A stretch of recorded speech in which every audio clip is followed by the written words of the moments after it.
When a toxic gas suddenly envelops the world, two strangers have no choice but to live together. However, things take a dark turn when one of them craves to go outside. One morning after spending a night of intimacy, Giovana and Yago wake up from the sound of the siren. Following that comes the announcer's voice, ordering all the residents to immediately close their windows and doors. The announcer adds that those outside must seek refuge inside the nearest building around them. Confused, the two rush inside their room to find answers. Once inside, they watch the news and learn that a toxic gas, also known as the pink cloud, envelops the whole world. After inhaling it, the subject will meet their demise within 10 seconds. Therefore, the government mandates civilians to stay in the safety of their homes. Now that they've witnessed how dangerous their situation is, the two quickly close the apartment's windows in compliance with the safety protocols. Then, they contact their loved ones, informing them of their whereabouts. Just after their call, the two observe how the pink clouds slowly take over their neighborhood. Curious, Yago asks Giovana what she thinks the gas is, but she tells him she doesn't know. Instead, she expresses her curiosity about why it doesn't seep through the gaps. Suddenly, her phone rings, interrupting their conversation. Upon taking the call, Giovana's worried mother checks on her, so she supplies her with the information. While she's busy on the phone, Yago simply watches over her. Shortly after, Giovana video calls her sister Julia to check on her. When Giovana learns she's doing alright, she asks if she can talk to Deborah's father, as Julia's staying with them for a sleepover. However, Julia refuses her request since Deborah's father is busy talking to Bruna's mother on the phone to assure her of her kid's well-being. Because of this, Giovana asks Julia if she feels nervous about the sudden crisis, but she answers no. For her, it's just a fog, and she confidently feels that it'll get away soon. With her answer, Giovana simply reminds her to let Deborah's father contact her later. Once their call ends, Giovana contacts her friend Sarah. The two talk about the emergence of the pink clouds, and Sarah can't wait for it to leave, especially since she's currently alone. A few hours later, Yago performs chiropathy on Giovana while they discuss the absence of the death rate caused by the clouds. From Yago's perspective, he thinks that the news outlets won't report it to avoid causing panic to the public. Still, Giovana is concerned, especially for the welfare of the less fortunate. Despite her sound opinions, Yago isn't interested in continuing the conversation and wants her to focus on their current activity. Later that evening, Giovana video calls Julia, and they talk about her problem with food. Since Deborah's father rations all of the food, she has to endure her hunger. Due to that, she can't stop herself from crying. Julia asks Giovana if the clouds will leave soon, and she assures her they will. To further cheer her up, Giovana promises her that they will go camping together once it's over. True to her assumption, Julia's mood lightens up, but it doesn't last long. A loud argument echoes in Julia's background, causing the girl to end their conversation quickly. A few days later, Giovana and Yago grab their food and medicine supplies through the tube the government has installed in every house. Immediately, the two prepare their meal and discuss their unusual relationship. Giovana opines they're like an Indian couple, leading Yago to question the comparison. For her, they're like a traditional Indian couple who don't know each other until the day of their marriage. They only start liking each other after they've lived together. Amused, Yago teases her that it's very easy to like him, earning a laugh from her. After some time, Giovana celebrates Yago's birthday by preparing him a sponge cake. When she lights the candle, Yago requests her not to sing him a birthday song. She complies but urges him to make a birthday wish instead. Though hesitant, Yago obliges, but he takes time to think what he should wish for. As a result, Giovana softly chastises him about this, and he relents. In seconds, Yago thinks of his wish and immediately blows out the candle. With a smile, Giovana hopes that his wish will work,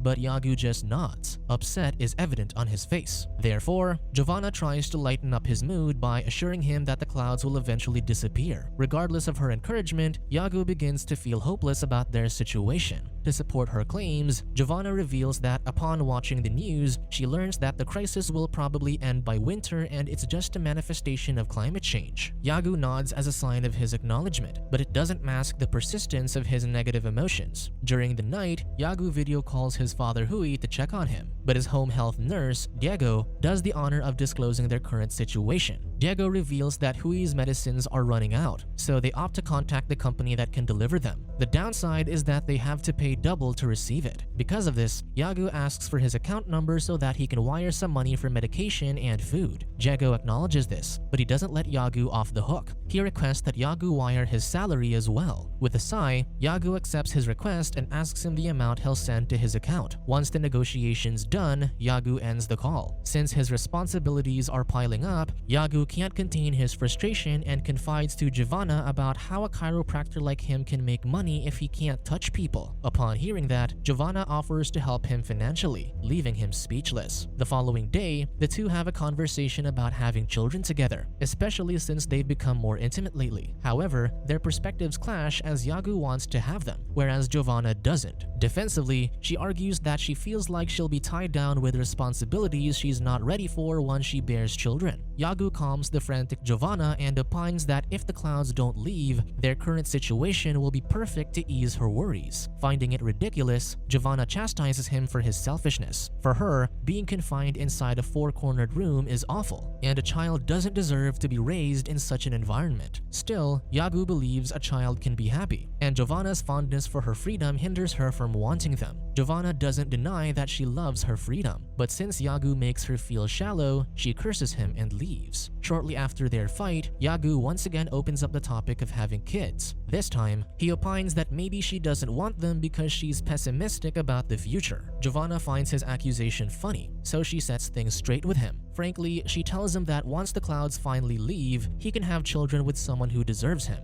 But as long as the clouds are still present, Giovana encourages him to live their lives peacefully and in the best way possible. Realizing her point, Yago simply agrees. For the next few days, the two try to adapt to the new life the clouds have provided them. Yago learns a new skill, whereas Giovana keeps herself fit by working out. Then, they don't forget to have fun and share a few drinks to pass the time. One day, while Giovana reads a book, she notices something outside, so she quickly gets up to grab binoculars. Upon using it, she sees a writing on a window across from her apartment that says, "The cloud will not kill me." This unsettles her, but she's not prepared to witness how her neighbor gets out of the window and jumps to his death. Due to this, Giovana cries to let out the disturbance she has felt from it. Months have passed, and the relationship between Giovana and Yago grows even deeper. As a result, Giovana bears a child. During Giovana's due, she experiences a painful contraction. Therefore, Yago prepares a birth pool for her. Thankfully, through a video call, a doctor explains what Yago has to do in order for him to aid Giovana's delivery. After a few pushes, she successfully gives birth to a child they named Lino. After a few years, Lino starts growing, and despite being confined inside their house, Giovana and Yago shower him with love. One night, while Yago's busy putting away their groceries, Giovana approaches and shows him a viral video wherein a physical altercation manifests after a man has stolen some goods. However, Yago doesn't believe it and even calls the video a fake. Bewildered, Giovana questions her partner's words, so Yago explains that people online must have made it look 3D. Still confused with Yago's answers, Giovana clarifies that the video is a footage from a security camera, and there are other videos of it online that are taken using different gadgets. Hence, Giovana insists it's real. Instead of believing her, Yago accuses her of enjoying watching such dark and negative videos, which earns him her disbelief. Yago expresses his confusion about why Giovana is concerned about things she can't change. This annoys Giovana as she only wants to show him what's currently happening in the world, so she calls him alienated. Regardless of what Giovana has said, Yago remains unaffected and advises her to be more relaxed. The following day, Giovana bathes Lino, but while doing so, she playfully tells her son that she wants Yago to disappear. But after saying such words, she tells Lino she's not a mean person, which the kid mimics. However, her growing hatred towards Yago starts to show when they're having dinner. As Yago makes small talk, she gives him a snide remark, spoiling the mood. Because of this, he confronts her for her unusual behavior for the past few days. Instead of giving him a sound answer, Giovana suddenly asks him how many moles she has on her belly, to which he answers she has 2. Since he is confused by her question, Yago asks for clarification, but Giovana begins to tell him that she knows the number of the moles he has on his back, even the number of his graying hair. Yago expresses his confusion to her, but again, she doesn't enlighten him. This time, she admits to him that their relationship is not normal, and she's tired of it. Therefore, to bring excitement to their relationship,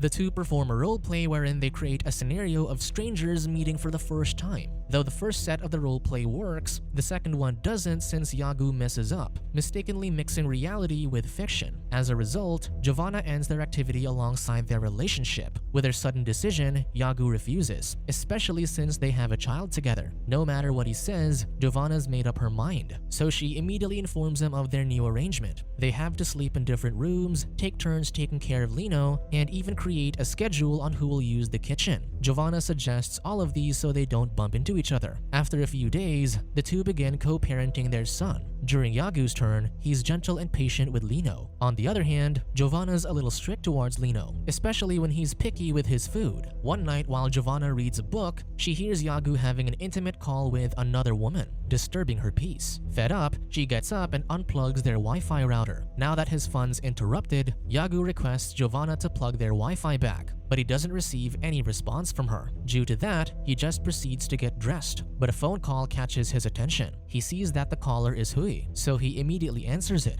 However, his father doesn't bother to greet him. Instead, he informs Yago that Jago has passed away. Confused, Yago asks if he's the one who ended Jago's life, especially since Hui told him before that he wanted to harm his nurse. Hui denies Yago's assumption and tells him he never said such a thing, but Yago doesn't believe him, especially since his dementia hinders his life. Despite this, Yago moves on and asks how Jago has met his demise. According to Hui, he found Jago lying down on the kitchen floor lifeless. When he doesn't provide more information, Yago ends the call. With everything that's happened, Yago solemnly prays in his room. Meanwhile, Giovana video calls Sarah to check on her, especially since she's been living alone for years. Sarah expresses that she's still miserable even if she's consulted a therapist and ordered a robotic dog as company. She craves physical human interaction and questions why the government hasn't found a solution for the toxic gas. Even though Giovana has no answers to her questions, she can only offer her friend her virtual company. On a rainy night, Giovana plays with Lino when lightning and thunder cause an electric interruption. This makes Lino cry, alerting Yago. Therefore, the man visits Giovana's room to comfort his son. Since this is an unexpected reunion for the ex-couple, an air of awkwardness envelops the room. Left with no choice, Yago starts the conversation by inviting Giovana to return to their room upstairs. However, she refuses, but he doesn't take any offense to it. Through this reunion, the two realize they still love one another, so they rekindle their romance. The next day, their whole family shares breakfast in their living room, wherein they talk about having a vacation once the electricity returns. In the middle of their conversation, Lino asks his father if he likes the pink clouds. Hesitantly, Yago confirms, earning a disapproving look from Giovana. Uninterested in their topic, Giovana moves on and plays a game with the two. Later that day, the electricity returns, making Lino celebrate with joy. Meanwhile, Giovana prepares their meal while she video calls her sister, and they talk about Julia's cooking skills. Suddenly, Julia asks her what remedies can treat a nauseous person. Giovana asks her if she's the one who needs it, but Julia denies it. Instead, she admits that two of her friends are experiencing nausea since they're pregnant. Giovana stops in her tracks and asks who fathered their child, so Julia reveals that Deborah's father did. Now, Giovana becomes frantic and further interrogates her about how their situation came to that point. Julia clarifies that their friends consented to the act, but this doesn't reassure Giovana. Because of this, Giovana warns her not to get close to Deborah's father and to stay inside her room. Julia contains her own temper and stops her from being paranoid. In her defense, she's just looking out for her, especially since Julia's too young to bear a child. Furthermore, she strongly believes that Deborah's father must be jailed. When Giovana continuously expresses her worry, Julia remains unamused, so she ends the call. With a sudden revelation, Giovana wants to vent this issue with someone, but when she contacts Sarah, she doesn't answer the call, leaving Giovana alone with her thoughts. 5 years later, Giovana wakes up from a dream, making her emotional. Upon hearing her sobs, Yago wakes up and comforts her. Giovana shares that she thought they could finally go outside, only to realize it was a dream. As Yago continuously comforts her, their conversation's interrupted by Lino's knock. It turns out that the boy has prepared a cake for his mother's birthday, and he sings her a birthday song. After that, Lino urges his mother to blow her candles, and she complies. Once done, Lino gives her a gift that he and Yago have prepared. Upon opening the box, she's surprised yet happy to see a VR headset, so Giovana expresses her gratitude to the two. Shortly after, Yago video calls his father, but Hui's condition worsens, making him forget who his son is. Though hurt, Yago pretends to be Hui's doctor so that he can check on him. Hui tells him that he feels his gut is hurting, so Yago urges him to take medication. However, Hui's forgetfulness manifests again, chastising Yago that he's not sick and doesn't need medication. Afterward, Hui abruptly ends the call, further hurting him.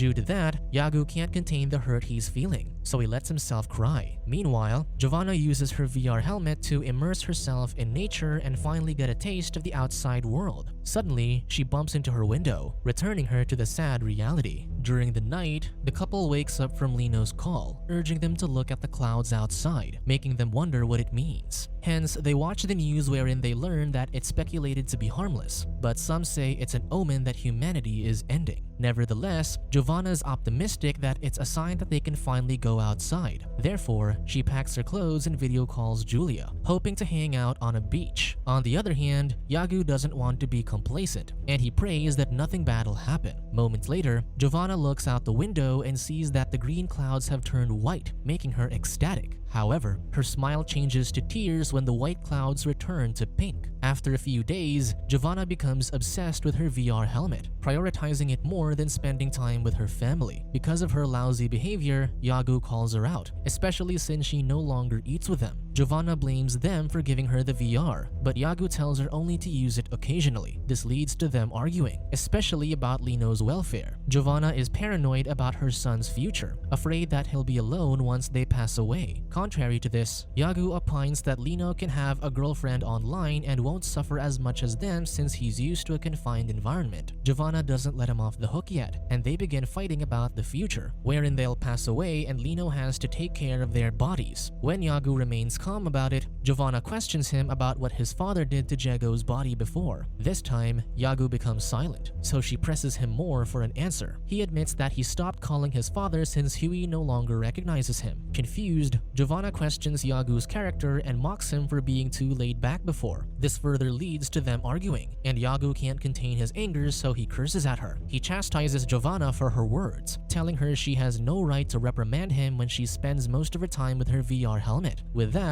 he orders her to return to her VR life. Though stunned, Giovana complies and returns to her makeshift beach. As she sits on the inflatable swimming ring, she accidentally knocks over a small bucket of water, soaking Lino's laptop. Immediately, Giovana tries to wipe away the water, but Lino whines about the damage she's done. Upon hearing this, Yago checks on them, but Giovana lies that everything's fine. However, Lino tells Yago the truth, annoying Giovana. Needing to relax, she proceeds to use her VR helmet. Lino is tired of seeing his mother become detached from reality, so he removes her helmet. Then, he climbs a cabinet and drops it on the floor. As the helmet breaks into pieces, Lino tells Giovana she can now live in reality with them. This drives Giovana mad, causing her to laugh, frightening Lino. Since she continuously laughs, the boy tries to stop her. Despite his efforts, Giovana slowly gets eaten by her insanity. She lashes out at him and blatantly insults him for his naivety. Before things turn bad, Yago drags her outside and locks her inside a room for her to calm down. A few days later, Giovana starts to involve herself with her family again, but her mental health worsens as she further craves the outside world. One time, Yago asks her how she's been since she lost her VR helmet, and she simply answers that she's okay, though she really isn't. Once alone, she is unable to contain the misery, so Giovana makes up her mind. She ascends the stairs and kisses Yago and Lino's heads. Afterward, she goes out onto the balcony and inhales the toxic gas. Quickly, she begins a countdown, and upon reaching the 10-second mark, everything fades to dark. Subscribe to watch more videos like this, turn on notifications and leave a like to help the channel out. Thank you for watching.